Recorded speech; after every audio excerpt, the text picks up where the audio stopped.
Welcome to the Zero Input Agriculture podcast. I have an extraordinary guest today from a part of the world that is near and dear to my heart because it has so many similarities and overlaps to my part of subtropical Australia. Today, I have Gus Le Breton from Zimbabwe, who is a ethnobotanist, a plant finder, an explorer, and has an amazing YouTube channel where I first found his work. And today we're going to talk about all the amazing botanical biodiversity in the southern end of Africa that he has come to know and love during his life, and its potential for further coevolution with humanity. So, to get us started, Gus, do you want to tell us a bit about who you are and how you reached this point in your life? Yes, thanks, Shane. Very nice to be on your podcast. Really appreciate it. As you said, I'm an ethnobotanist in Zimbabwe.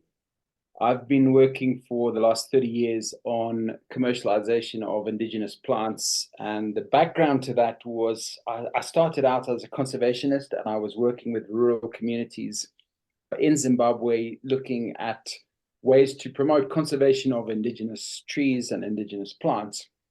And I saw a direct correlation between the commercial use of indigenous plants and their protection and conservation. Basically, conservation of an indigenous plant for a rural farmer is an economic land use decision. They can either conserve a plant because it's going to generate them income, or they'll replace it with something else that is going to generate income. And the something else in our case is usually an exotic rather than a native cash crop or food crop.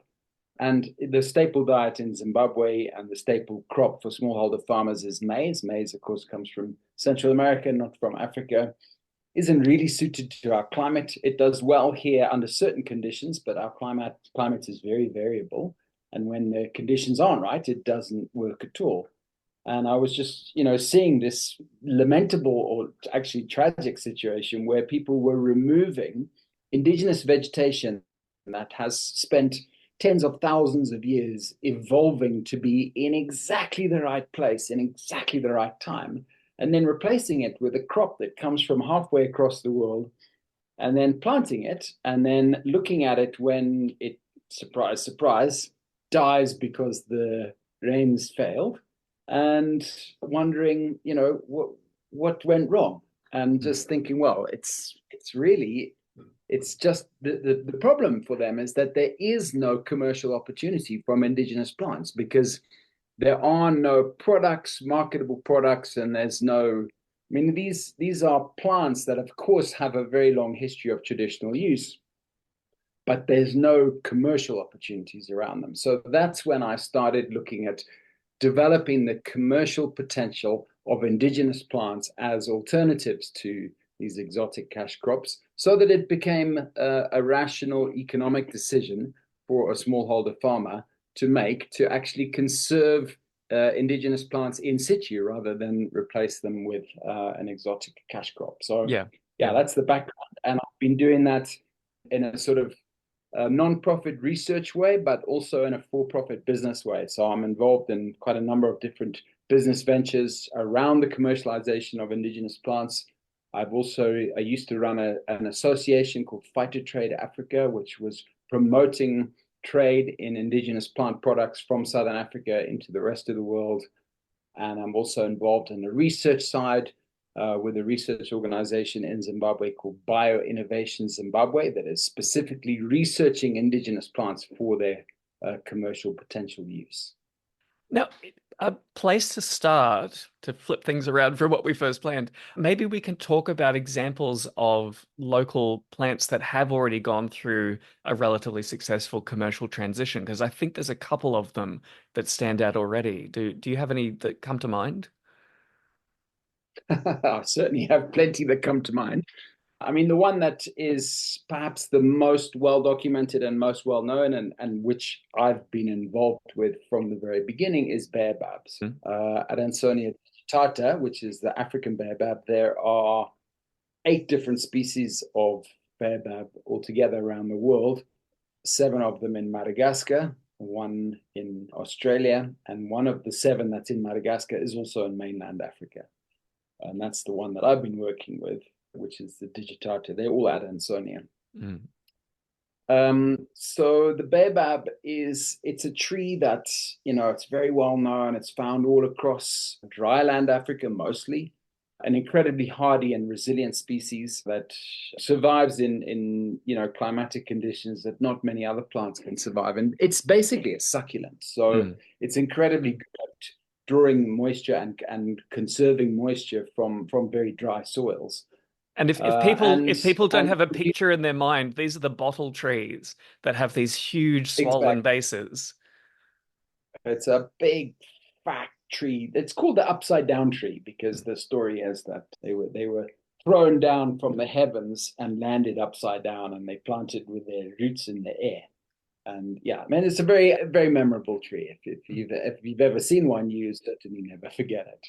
And they produce a fruit. The fruit is quite large. It's kind of the size of a can go to the size of a small kind of rugby ball, soccer ball, and with a hard shell like a coconut.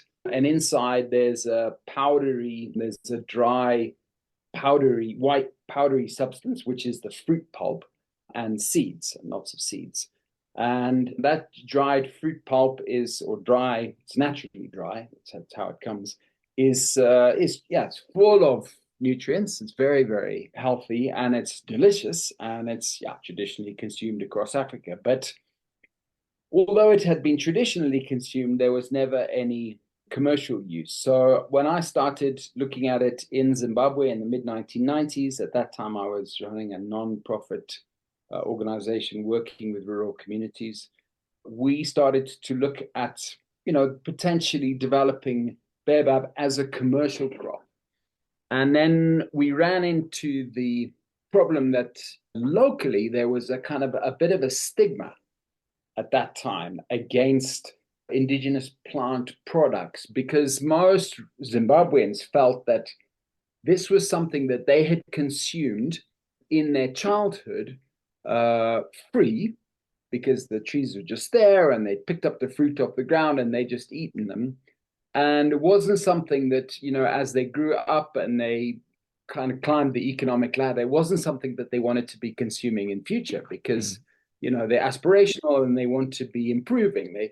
They want to be eating modern kind of Western convenience foods, not this traditional food that their grandparents used to eat. So we couldn't sell it in Zimbabwe. There was no domestic market.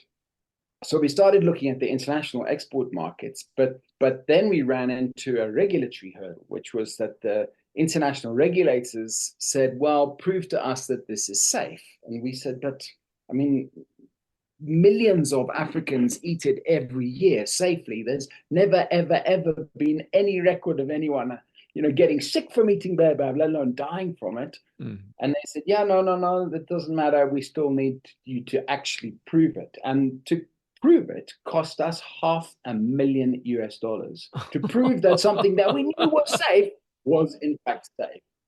So yeah, that was a long process, and that took us 4 years in the early 2000s, and finally got through in 2008 when we got it approved for sale in the European Union Mm. through a process called the Novel Foods Regulations. And then we got it approved in the US and Canada and other parts of the world. And finally, yeah, I mean, it has now developed and it's now well known. There are many companies, or food companies around the world that have products incorporating baobab powder in foods or beverages. And yeah, I mean, it's a big success story. I actually am involved with, or I'm the chairman of an association of baobab producers across Africa called the African Baobab Alliance. And we've got about 70 members now. Mm. So 70 companies that are involved in one way or another in the production, processing, and export of baobab. And it's tens of thousands of rural harvesters that are involved in the supply chain. And it is a big success story Yeah, now. that's But it took a lot amazing. of work and a lot of time. Is baobab used for anything other than the fruit pulp? Yes, every single part of the fruit is used. So the seed is used to make an oil.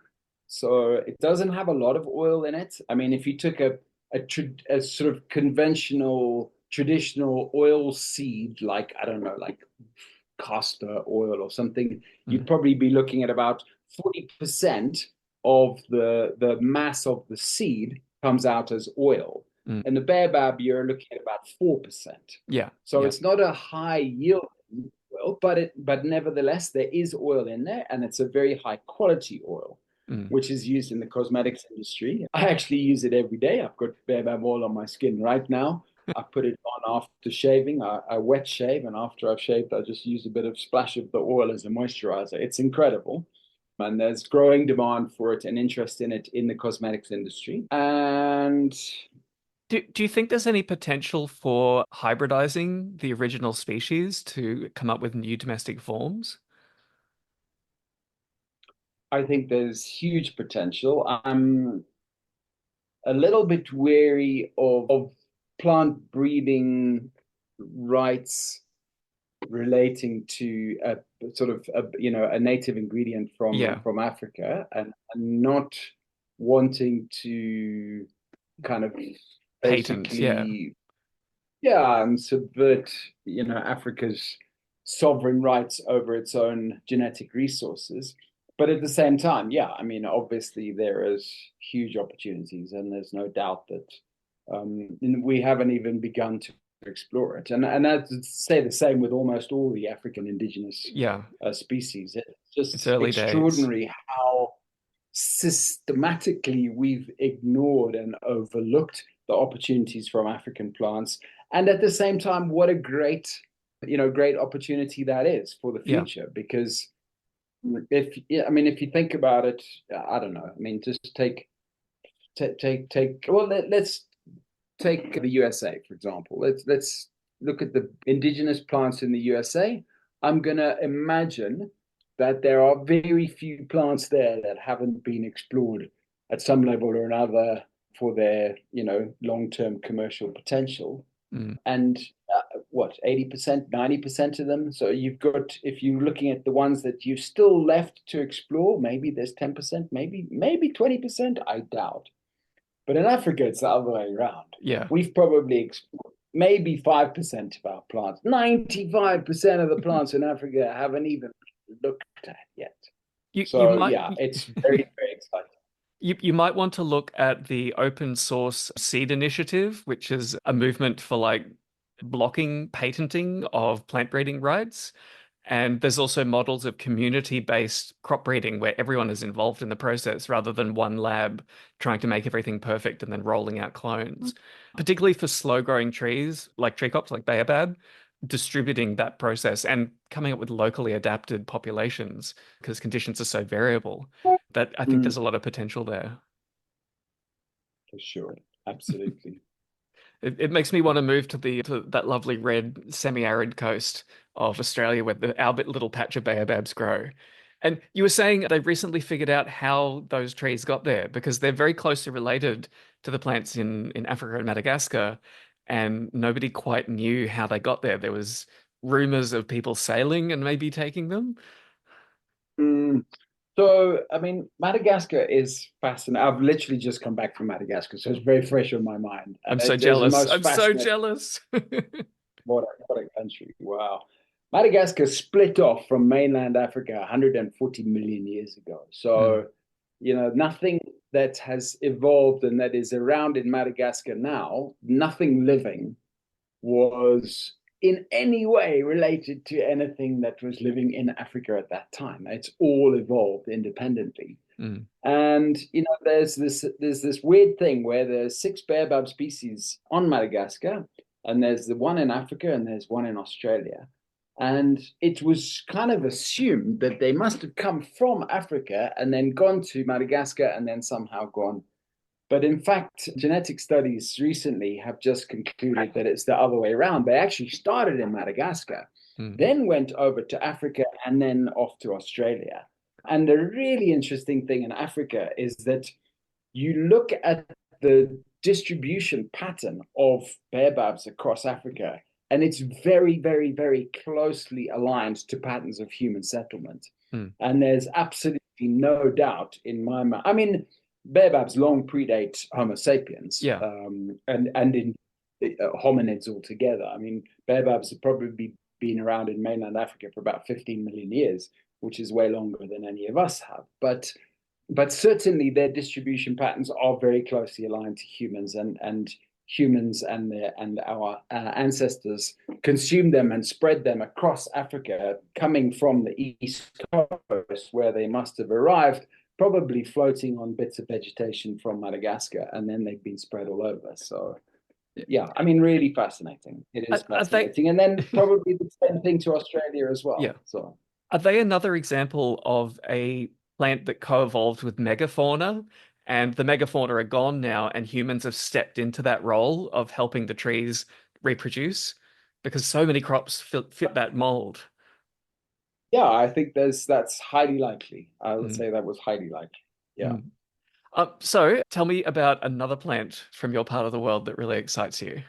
Well, I have another plant that whose journey has almost got to the same point as baobab is marula. Hmm. And marula is we took it marula is interesting. We took a different strategy with marula. So we started working with marula and baobab at about the same time. Now, marula is a juicy fruit, baobab is a dry fruit. And juicy fruit introduces a different set of challenges, Mm. particularly around the processing, because you need to refrigerate the fruit, otherwise they go rotten very quickly. Where people So might have heard of marula is the liqueur amarula, which is made from it. yes, Yes. so And amarula is a proudly South African product. It's actually a cream liqueur yeah. that is similar to sort of Bailey's Irish cream, Mm. and they incorporate a bit of spirit that's distilled from the marula fruit. Yeah. Yeah. So Oh, it's marula is a fruit that's found, yeah, again, over a lot of Africa. It's a juicy fruit, kind of similar to a plum with a stone in the middle of it. it's related to mango, And isn't it? It's the same family as mango. yeah, it's Anacardiaceae. Yeah, Yeah. it's in the mango family. Yeah. Yeah, yeah. And it's very tasty. It's very culturally important in the areas where it grows because, again, it grows in very dry areas. And then you've got this kind of really anomalous, beautiful, juicy fruit that at times is so dense on the tree. I mean, there are examples of trees that are producing 400 or 500 kilos, one tree of fruit in a year in the wild. It's Mm. not with selective breeding or anything. This is just in nature. I mean, it's Mm. extraordinary. So yeah, and I mean, for example, in Swaziland and in Namibia and in other parts of Africa, there are huge, and the north of South Africa, there are huge festivals around marula season when the marula fruit drop around sort of halfway through the rainy season. It's a time for celebration and partying. The fruits are used to make alcoholic beverages, non-alcoholic beverages. The fruit are just eaten fresh. And then also the seeds are used to make an oil. The oil is both used as a food oil, but also as a cosmetic oil. Mm. So to go back to the commercialization path of marula, at the same time that a group of us in Southern Africa were working on developing baobab as a commercial product, we were also working on marula as a commercial product, again, through this association, which I uh, co-founded and ran for quite a while, called Fight to Trade Africa. So we decided with baobab having taken the food ingredient route, which required us to tick all of these regulatory boxes, we decided with marula to go the cosmetic ingredient route and to focus on the oil, which has much lower regulatory hurdles. Mm. And the cosmetic oil is really remarkable, and has properties that made it very exceptional. We already had interest from at that stage from the body shop. So, we had a commercial market opportunity for it. So we developed it as a cosmetic ingredient and have sort of de-emphasized the opportunities around the fruit. Um, at, Given also the additional, as I mentioned, cold storage requirements and just a lot more sophisticated post-harvest handling and processing than the baobab fruit, which is a naturally dry Mm. and very stable fruit. So we focused on the oil. The oil has been developed and is now well known in the cosmetics industry as an anti-aging ingredient. It's one of the most potent natural antioxidant oils on the planet. Mm. So it's really excellent range of commercial uses around anti-aging and protection of skin and so on.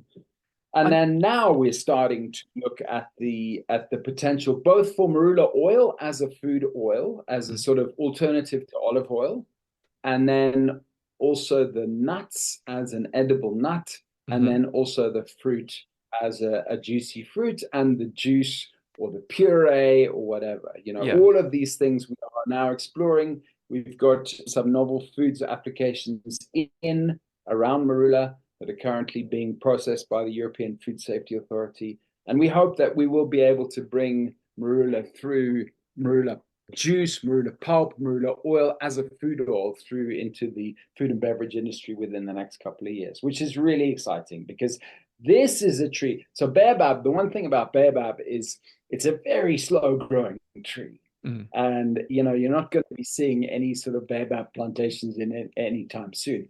Marula, on the other hand, is quite a quick growing tree, and you could certainly incorporate it into a sort of mixed agroforestry system with, yeah, I think really exciting potential. So we are hoping that that's all going to come true within the next few years. You might be able to tell me a bit about both of those tree crops. What are the considerations when you're taking a predominantly wild or spontaneous range of diversity, and then you want to sample that to start producing strains for more deliberate planting? I mean, the boundaries there are probably fuzzier in Africa because there's such a long history of people interacting with these species. But for bringing it into the 21st century, like what strategies did you use to like deal with that huge genetic resource that's right on your doorstep? Well, we have barely begun in that level because for us, the first priority is to determine, is there a market for this product? Yeah, Can we create a market for this product? yeah, There's no ready market for baobab. And mm, any person that is buying baobab is a result of a lot, and I do mean a lot, of hard work by a group of people over the last 2 decades to create, because no one had even heard of baobab. No one has heard of marula either. So the fact that people are buying it now is because we've really been pushing it, pushing it, pushing it, pushing it. But there was no point in getting in on the kind of crop breeding side before, with the production yeah, side, basically, yeah. before we'd established the demand.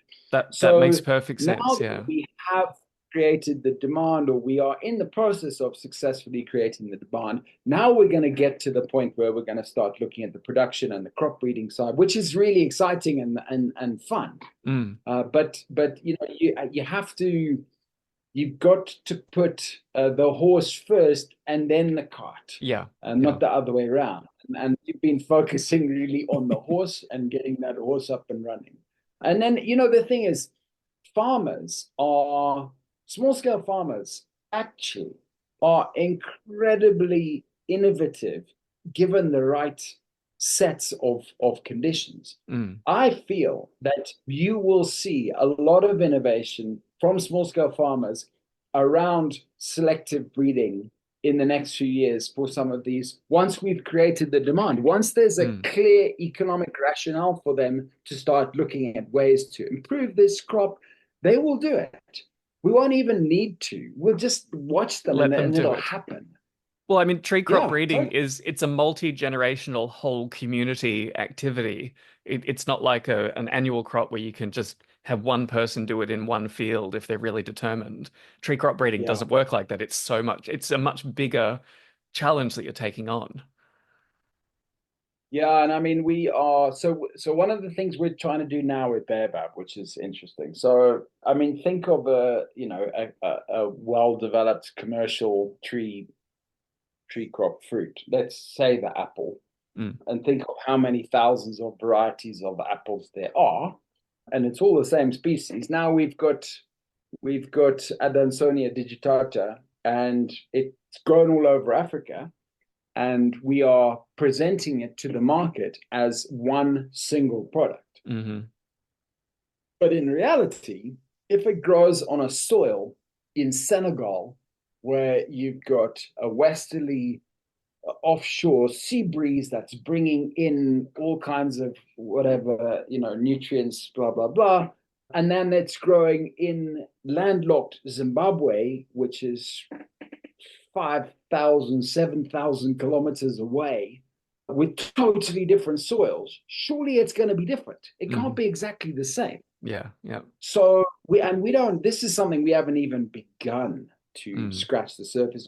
We got a project as the African Baobab Alliance ongoing at the moment where we are collecting samples from different parts of Africa and trying to at least identify the basic kind of organoleptic Yeah, differences. Does yeah, it yeah, taste different? Does it yeah. smell different? Does it look different? I mean, let alone the phytochemical and all the rest of it. Mm. And it's a long process. I mean, Yeah, this is yeah. going to take us time. And I mean, eventually, we would love to have terroir for baobab as the same as there is for any other product. Yeah, this one comes from a little area in the highlands of eastern wherever, and it's got a particular flavor Mm. that makes it very desirable, and there's only produce 5 tons a year, so it's a very small harvest, and I mean that's that's that's normal. That's what we would expect and we want to see. But yeah, we're at the beginning. Yeah. I We're mean, at the if beginning. anything, too narrow a breeding project could actually wipe away. Like, if there was one hybrid that like produced 10 times more than the wild species, it could actually displace them if it was used carelessly. So you do need to Yeah, you are balance. so right. You are so right. Yeah. Now, are there any crops from your area with a faster life cycle that have stood out to you? Because it's not all tree crops, even though I'm fascinated with tree crops too. Yeah. So yeah, I mean a few other ones that I've been working on. One that I know you've also come across is the Bambara nut. So the Bambara nut, which we call here in Zimbabwe, we call it the Nemo bean, sometimes called the Bambara ground nut. I mean, it's got many different names. The round nut. It's a bean, and it has been traditionally grown across Africa as a leguminous fruit crop. It is not approved for sale outside of Africa. So legally, you cannot sell it in the European Union. It hasn't gone through the European Novel Foods approval. We do have an application in at the moment. So we are hoping. Is It's it is it completely delicious. is it mostly used as a dry bean or is it also for fresh produce? It's used as both. It's Mm. used as both. Obviously, you can preserve it, and as a dry bean, it keeps for a really long time. So I mean, there's lots of advantages to that, but it's absolutely delicious, fresh, and yeah. And it's called So you groundnut can because probably hear. it's like peanut, right? It burrows its pods into the soil. Yes, exactly. Yeah, Mm. yeah. I mean, yeah. It's very similar in many ways, and it's also got the shell similar to the peanut. Peanut has a sort of double shell, and a bambara nut is a single one. It's a little bit bigger than a peanut, but yeah, it's really very similar in many ways. Well, not flavor, But it's more flavor quite closely different. related to like mung beans and cowpeas. It's a vigna. Cowpeas. So it's Vigna. Yes, Yeah. exactly. It's in the same genus. Yeah.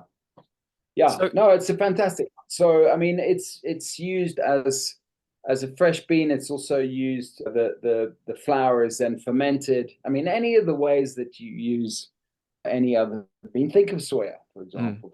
Think of all the things that we do with soya. Well, all of those things you can also do with the bambara nut, and the bambara nut grows in the same places. Now, here in Zimbabwe, soya is widely grown as a food crop and also for livestock. And I mean, soya is pretty intensive in mm, terms of production and the agrochemicals that are used with it and the pests that are used, the pest control. And then the bambara nut grows. And you don't need to do anything. Like you just plant it, you do a bit of weeding, and this thing just grows.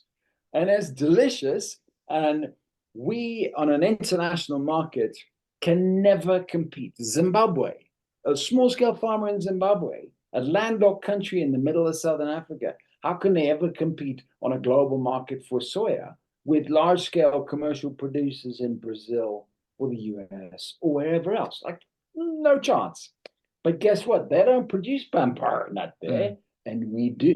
Mm. And they'll probably never produce bambara nut because they'll just think, you know what, we can't get the same yields with bambara nut as we can get with our GM soya, whatever. Okay, that's fine. Mm. But the thing is with the bambara nut is the small scale farmer here doesn't have to use any agrochemicals. They don't have to. So ecologically, this bambara nut, when it's produced, is much, much, much more sustainable and much, much, much more environmentally friendly than a soybean can ever be. So yeah, I mean, it's really Are small scale farmers in your part of the world waking up to the trap that comes with spending all of this money up front on inputs and chemicals and machinery, and then the crop can fail and leave you in ruins? That there's a different strategy to take with the business of farming to they mm, are. I mean, it's really hard to overcome years and years and years of very successful and very effective sort of colonial era agricultural extension mm, that promoted these crops and have just like incorporated them into people's psyche. I mean, most I'm talking a lot about Zimbabweans, but when I say Zimbabwe, that's because it's my country. But I mean, it's very emblematic of pretty much the whole of Africa. So most Zimbabweans will tell you that their staple food, which is a maize meal porridge, mm, is their traditional food. But of course, it's not their traditional food because 200 years ago, there wasn't any maize here. mm, Maize was brought by the colonial as a kind of quick, easy solution to feed the masses. But it wasn't the traditional food at all. Traditionally, in this part of the world, people ate rice, and African rice, and they ate millet, and they ate sorghum. Those were their grains. mm. And of course, they had a very diverse diet as well. It was a lot of different things in the diet according to the season. But people have been brainwashed to think that this is actually their traditional food. And in the same way, they are still persisting often in thinking that this is what I have to grow and this is how I have to grow it. Even though last year and the year before we had drought and didn't harvest anything. Mm. So yes, people are waking up and people are coming to terms with the fact that things in the future will need to be done differently from the way they've been done in the past. But it is hard. It is Yeah. hard. And the thing is, a lot of it is also it's about the market conditions because at the end of the day the consumers have decided that the super refined maize meal is preferable, which is white, pearly white, Mm. is preferable to the kind of slightly shitty brown color of the millet porridge. Mm. And I mean that's pure cultural brainwashing. Yeah. Honestly, that's brainwashing. And I remember going to the US 30 years ago and seeing adverts for a bread called Wonder Bread. And Hmm. Wonder Bread was called Wonder Bread because it remained fresh for about a month because it was so full. I don't even know what was in it. And I remember the advert on TV was you would press your finger into a loaf of Wonder Bread and then take your finger off and it would spring back because it perfectly retained its quality. And I mean, it was just evil looking. Like this Mm. thing, to me, just toxic. It was so pure white. There Yeah. was nothing real about it. But Mm. at that time, brown bread was what kind of weirdo vegetarians would eat. Like, Mm, you had to be strange to want to eat. Now, of course, everyone eats brown bread, whole wheat bread, blah, blah, blah. You hardly get white bread anymore. mm, So, I mean, that change will happen and it is happening. And we're seeing it here as well. People are now starting to think about switching to in their diet to actually millet and whole grain. It's just much healthier yeah, than the super refined nuts. And that then creates the opportunities for the farmers because now the farmers think, well, actually, millet is much more tolerant of big climatic changes, seasonal variations than maize is. And I'd rather grow millet because I'm more likely to get a crop. But the problem is if I can't sell it, I don't want to grow it. yeah, yeah. So that's the change that has to happen. The demand is everything. Once the demand is there, then the farmers will absolutely adapt to that. But I've it's come to the really party. about demand. Yeah. Yeah. Has the genetic diversity of those traditional field crops been preserved? Like, are there still little pockets of people maintaining them in places? Yeah, so I'm involved through my research organization, Bio Innovation Zimbabwe.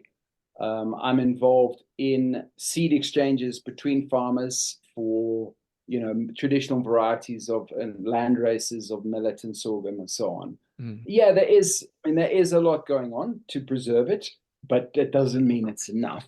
yeah, Of course, and a lot more does need to be done, and I think that's going to happen. I think people are also just from a food security point of view. I mean, it's like this is actually a fundamental kind of human survival issue that uh, that we preserve these varieties for the future. So, yeah, I mean, I think it is happening, and what's happened so far has been unbelievably commendable when you look at the lack of resources that there are and the fact yeah. that this is basically small scale farmers just doing it amongst themselves. There's no Svalbard, seed vaults anywhere in Africa that are looking at these things. So Yeah. it's in the hands of scale farmers, but it is happening. Yeah, Are, for sure. are there other parts of the world that have similar conditions and stresses to Southern Africa that could be involved in broader scale exchanges of genetics? Or are you more focused on preserving on what's left in your area? I must say I'm very much focused on my area just because I just don't have the intellectual bandwidth to go beyond that. But of course, yeah, absolutely. I mean, the conditions that pertain in Southern Africa, well, it can pertain in many parts of sub-Saharan Africa, are really similar to conditions in other parts of the world, in South America, of course, in Australia as well. Hmm. Hmm. And yeah, I mean, there's lots of similarities and lots of opportunities for exchange and building the Indian subcontinent as well, of Mm. course. Yeah, But yeah, well, one project that I'm working on is breeding tubalgia to be a better leaf vegetable. nice. Yeah, yeah. I mean, Yeah, well, don't get me started on leaf vegetables. We've got so many leaf vegetables in Africa that have, again, not really been looked at from a commercial point of view significantly, and they've all got to go. I mean, it's this these novel foods regulations are. I mean, essentially, it's a trade barrier. yeah, Actually, it's yeah, actually a trade barrier, and it's cast in a different light. But in reality, that's what it is. We had a small but very significant success in that we were able to convince the European food regulators that a traditional food, because the novel foods regulations were not set up to prevent the sale of traditional foods in the European Union. They were set up to prevent the sale of GM foods in the uh, European Union without full toxicological safety assessments. mm, And unfortunately, traditional food crops just got caught in the crossfire. And we then eventually managed to create a separate category for traditional foods and for GM foods with a supposedly accelerated, simpler approval process for traditional food. Well, they created the category, but I can't say it's been any simpler and mm. any faster. So we're still battling with the European bureaucracy on that one. Now, which is, another yeah, big. huge, sorry, another huge resource in your region are medicinal plants. So rooibos is an example of a Southern African plant that people have probably seen the tea, that beautiful dark red rooibos tea that's been commercialized and shared with the world. Do you have favorite medicinal plants that you think have further potential to be developed and shared more widely? My journey with medicinal plants in Africa started when I was a student. I went from Zimbabwe to the US to do a master's a long time ago, nearly 30 years ago. And I did a course on the first course I did on ethnobotany with a prominent ethnobotanist from the New York Botanical Garden called Michael Balick, very well known. And he gave this presentation about the plant origins of medicines, pharmaceuticals. Mm, And he listed something like, the 100 most widely used pharmaceutical products in the world that were plant derived. And mm, he showed a map of the world and he put a dot on the map where each of these plants came from. And there was a whole load of them in Southeast Asia, China, India. There was a bunch of them in Europe and North America, and of course, quite a cluster around the Amazon and South America. And then right there in the middle of the map was this great big giant hole with Africa, and like basically not a single one from Africa. And I just looked at that and I was offended. I was like, what? I mean, actually, as Homo sapiens, we started in Africa.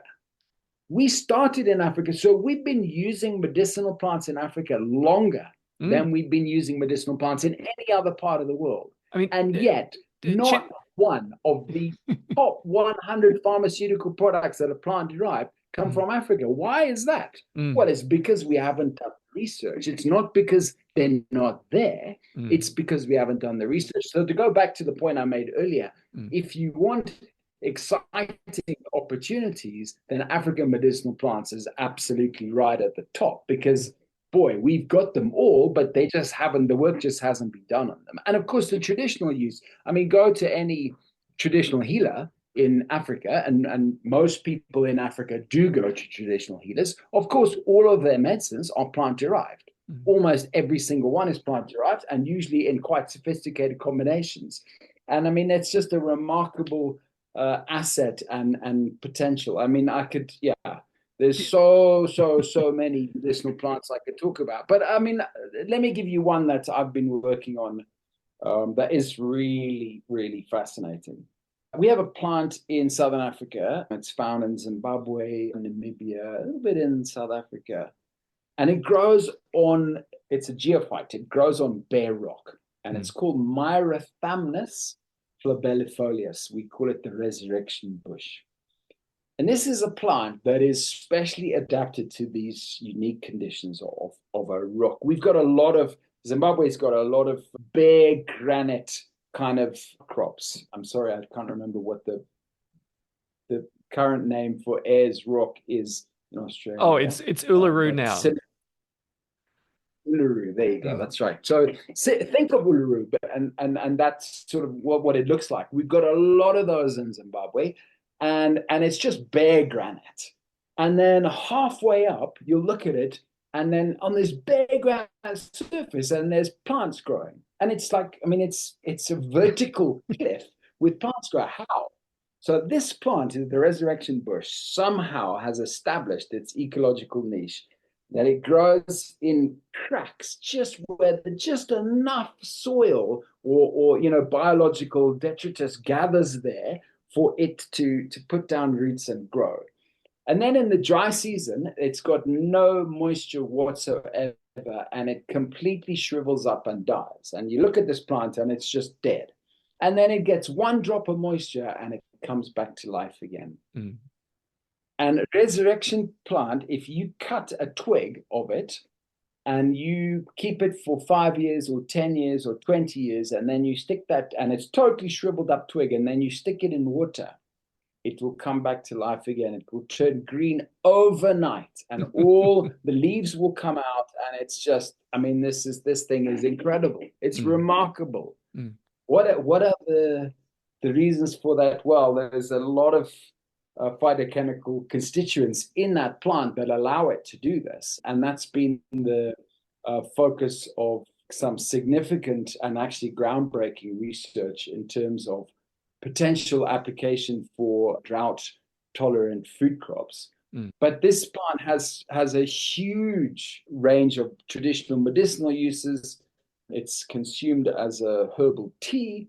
It's also consumed in many different other ways. A common application is burning it and inhaling the smoke, which obviously is essentially producing some of the volatiles that come from it that are then absorbed.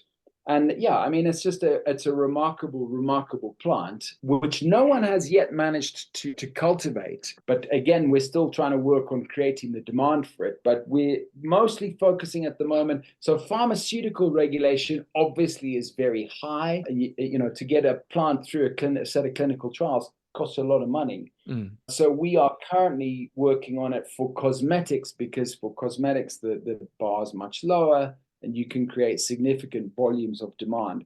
So at today, the very day that we're recording this, my company that I work with in the UK is showing resurrection extract at a cosmetics trade show called SCS Formulate in the UK, showing it for the first time Mm. to the cosmetics. So we're very excited about the potential for it. And yeah, I mean, I always start with cosmetics over pharmaceuticals because of the lower regulatory hurdles. But if it's a cosmetically active, or if it's pharmaceutically active, there are often some cosmetic applications as well. Mm. Some what they call cosmeceutical, which is Yeah. where bridges pharmaceutical. And I think you mentioned when we were chatting before that there's other aloe species that are used medicinally in your part of the world.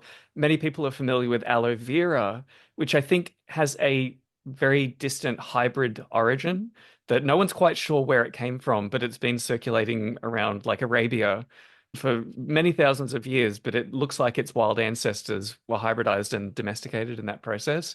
And this is just my bugbear. I'm so enthusiastic about this potential, but you've got so many just existing species that are on your doorstep that can have all of these different uses. So do you want to tell us a bit about the aloe genus in your part of the world? I think most people don't realize the huge mountain of diversity that's there. Yeah, I mean, Southern Africa, particularly South Africa, very well known for aloes, and the very many different aloe species that are found. In South Africa. There's one that has been commercially used for quite a long time. It's an endemic to South Africa. It's called Aloe ferox, and Hmm. Aloe ferox has been harvested particularly in the sort of eastern coastal areas of South Africa and used in skincare. It's also traditionally used as a medicinal. The spines on those It's leaves. used I used to grow aloe ferox when I was a succulent collector, and wow, it's a prickly customer. something else, huh? Yeah. It's a really interesting plant. It's a really Mm, interesting plant. So in Zimbabwe, we don't have Allopharax. Allopharax is, as I said, it's endemic to South Africa. South Africa has extraordinarily high levels of plant endemism because the Cape Floral Kingdom, or the what the often referred to as fynbos, is unique. It's not found anywhere else. So I don't remember the statistics, but something like 60% of the plants that are found in South Africa are only found in South Africa. Not as high as Madagascar, where I've just been, yeah. where something like Yeah. 90% of plants that are found in Madagascar are endemic to Madagascar. But yeah, still, you know, there's a lot of endemism in South Africa, and it's really interesting, particularly around, well, not particularly, but if you're a succulent enthusiast because of South Africa, the fact that, you know, a lot of South Africa really is dry. There are a lot of succulents there and a lot of endemic succulents. In Zimbabwe, we have an aloe called Excelsa. We have a lot of aloes in Zim, but we have an aloe called Excelsa, which is not just found in Zimbabwe. It's a central part of Southern Africa. It's quite widespread and sometimes called the Zimbabwe tree aloe. It's got different names. But that has traditionally been used in herbal medicine for the treatment of diabetes and other metabolic diseases. It's also used for topical skincare, wound healing, etc. And it has been used in the cosmetics industry locally in skincare. And I think it has huge potential internationally as a crop. Mm. I first came across its commercial, I first came across its extraordinary healing properties when a friend of mine, she was a research ecologist, and she was driving herself up from the Zambezi Valley. The Zambezi Valley is at the bottom of a big escarpment. She was driving up the escarpment in her old Toyota Land Cruiser on her own. And halfway up, she noticed steam coming out of the radiator, and she stopped the car. And she didn't really know much about mechanics. So she took the top off the Oh, radiator, no. um, and all this steam jetted out onto her face, and she was basically scalded by this burning hot, and was knocked out. She Mm. actually was lying there on the road, unconscious for a while from this, and there was nobody around. And then she came to, and she was in screaming agony on her face, and she was lying on the side of the road, and she saw this aloe excelsa just right there, and she knew that you could use aloe for burns. So she crawled over to it, and she took some strips off the leaves, and she put them onto her face, just took strips off and put them directly onto her face. And eventually a car came past, and they picked her up, and they took her to hospital, like a 3 hour drive to get to the capital city and into hospital. And so it was several hours Mm. after she had burnt herself by the time she was finally in the hospital. And the surgeon came and peeled off this thing, and then they did whatever they did. And then when she finally came round the next day, the surgeon said, well, I don't know what that stuff was that you put on your face, but it saved your face. You probably would not have a face had you not done that. And you wouldn't know. If you Mm. saw her now, you wouldn't know Yeah. that anything had happened to her. I mean, it's utterly remarkable, this plant. And a friend of mine is a professor of chemistry at the University of Zimbabwe, and he was producing a face cream that used Kigelia africana. That's another medicinal plant. I was Hmm. about that just Mm. now. Gilia africana and aloe excelsa. And this thing is just the most extraordinary product for burn treatment and Mm. sun damaged skin and all the rest of it. So yeah, I mean, I think aloe excelsa it grows easily. I think it's got huge potential. Of course, you're probably competing with aloe vera, which is grown on a very large industrial scale in parts of the southern USA and so on. But I mean, it's not the only. And I think the really interesting thing with aloe excelsa is the diabetes, actually, not Mm. just the skincare. Mm. We've got an explosion of metabolic diseases in Africa at the moment as we kind of progressively switch out the really healthy traditional foods for the much less healthy Western convenience foods. And the result is just, yeah, it's horrendous. So there's a real need for anything that can help with that. And aloe excelsa is a really obvious one. So But for all the plant breeders in the audience, the breeding of medicinal plants is something that I think gets completely overlooked. And aloe is such a huge, diverse genus with all of these little ones that stick out for extraordinary medicinal properties. And they're pretty much all interfertile with each other. They're big, chunky bird pollinated flowers. So if you can get them to flower and you can line up the crossing, and then you can have some method of assessing the medicinal properties of the hybrids, I think that's another huge area that nobody's thought to stumble into. And yeah, I'd encourage anyone out there in the audience who are curious about this, strongly consider breeding aloes for medicinal properties. So we should probably wrap things up because I know you've got other things on the go and I don't want to take too much of your time. This has been amazing.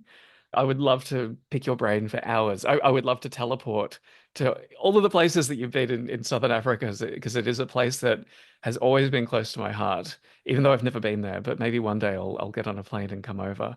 But can you tell us where people can learn more about your work and follow up with all the amazing stuff that you do?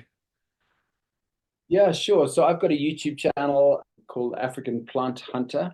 I make educational videos about plants. I also make videos about places I've been to find the plants, sort of more general kind of travel style. But yeah, medicinal plants, food plants, and so on. I'm also as African Plant Hunter on Facebook or Instagram. It's all the same stuff. I've got a website, africanplanthunter.com. You can also have a look at my nonprofit research organization, which is called Bio Innovation Zimbabwe, and you'll find us bio-innovation.org. And yeah, if you want to see the work I'm doing on Baobab, you can see it on the African Baobab Alliance. So it's just africanbaobaballiance.org. Oh Excellent. yeah, Oh, yeah. finally, finally, one final one, which is not I'm just a part of it, is an organization called Fair Wild. So just look up fairwild.org. This is a certification system around indigenous plants that are wild harvested just to guarantee their sustainability and the fair, equitable trading conditions from the communities involved in producing them and supplying them. So fairwild.org. Amazing. I knew when I saw your YouTube channel that I had to talk to you, and I am so grateful that I got the opportunity. So thank you very much. Thank you. It's been really enjoyable. The Zero Input Agriculture podcast is a solo passion project built with my ample time and meagre resources. If you would like to support the show, then sign up for a paid subscription to my Zero Input Agriculture blog at Substack. As a reward, you can read all my past posts and listen to the audiobook of Taming the Apocalypse. If you prefer reading about the past and future of biological technology, you can read the ebook of Taming the Apocalypse through Amazon. And finally, please rate and review the show on whatever podcast app you use, since it helps other people find me. Or recommend the show directly to anyone who could use some inspiration to become a plant breeder themselves.